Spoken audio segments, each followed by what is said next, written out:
रोजे के दरमियान हमारे शरीर पर क्या क्या असर पड़ता है। पहले 2 रोजों में शुगर लेवल गिरने लगता है, यानी चीनी के निगेटिव इफेक्ट्स का लेवल कम होने लगता है, जिससे हार्ट बीट नॉर्मल होने लगती है। ब्लड का दबाव कम हो जाता है, यानी बीपी गिर जाता है। नसों में जमा ग्लाइकोजन आजाद हो जाता है, जिसकी वजह से शारीरिक कमजोरी का एहसास होता है, क्योंकि हमारे मैदे की सफाई यानी डिटॉक्सिफिकेशन शुरू हो जाता है। और इसके कारण सिर में दर्द, चक्कर आना, मुंह का बदबूदार होना, जुबान पर मवाद जिसको एक्यूमुलेशंस ऑफ मटेरियल भी कहते हैं, जमा होने लगता है। तीसरे से 7वें रोजे तक बॉडी में जमा फैट टूटने लगता है और पहले स्टेप में ही ग्लूकोज में चेंज हो जाता है। कुछ लोगों की स्किन मुलायम और चिकनी हो जाती है, बॉडी भूख की आदी होना शुरू हो जाती है और इस तरह से साल भर बिजी रहने वाला डाइजेस्टिव सिस्टम आराम करता है, जिसकी उसे सख्त जरूरत थी। खून में मौजूद वाइट ब्लड सेल्स और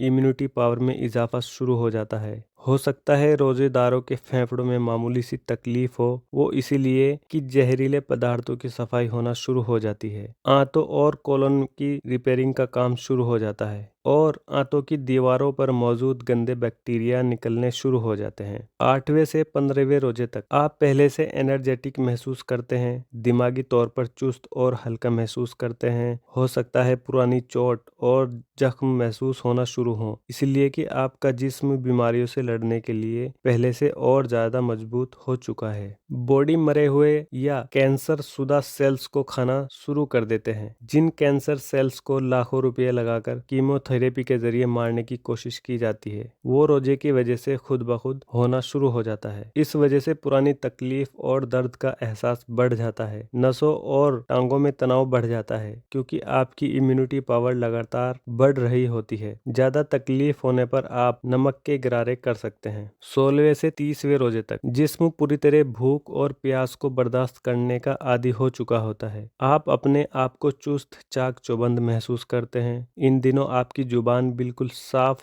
और चेहरे पर चमक आ जाती है। सांस में भी ताजगी आ जाती है। बॉडी में मौजूद सारे जहरीले पदार्थों का खात्मा हो चुका होता है। डाइजेस्टिव सिस्टम यानी पाचन तंत्र की रिपेयरिंग हो चुकी होती है। बॉडी से फालतू फैट और बेकार चीजें निकल चुकी होती है और बदन अपनी पूरी ताकत के साथ अपने जरूरी काम करना शुरू कर देता है। दिमाग और याददाश्त तेज हो जाती है। टेंशन और सोच का फोकस की सलाहियत बढ़ जाती है। ये तो दुनिया के फायदे हैं, जो बेशक हमारे रब ने हमारी भलाई के लिए ही हम पर फर्ज किए हैं, मगर उसकी रहमत का अंदाजा करीमाना देखें कि उस रब के अहकाम मानने से दुनिया के साथ साथ हमारी आखिरत भी संवारने का बेहतरीन बंदोबस्त कर दिया गया है। सुभान अल्लाह। ये वीडियो हमारे सभी भाइयों और बहनों तक शेयर करें और आप भी इस नेक काम में हिस्सा लें और हमारे चैनल से जुड़ने के लिए सब्सक्राइब बटन दबाएं।